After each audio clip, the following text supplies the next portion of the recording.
दर्जी बा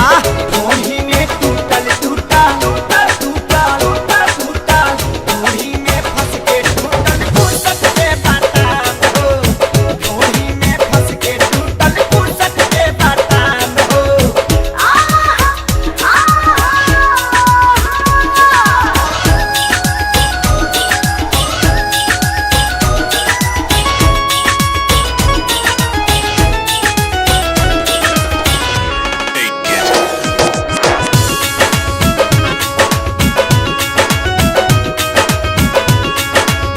अन्हार रहो अच्छा पता ना चलो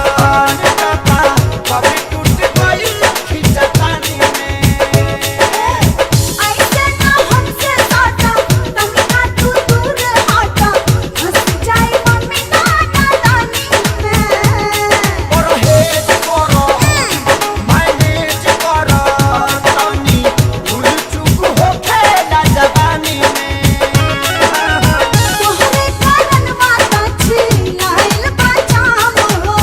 तोहरे कारण माता छिलाइल बचाम हो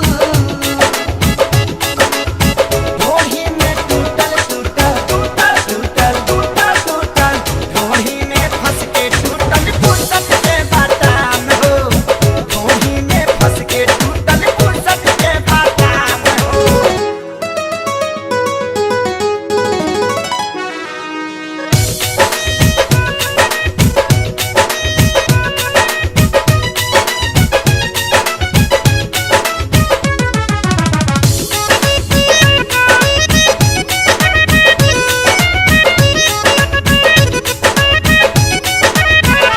चिकन कर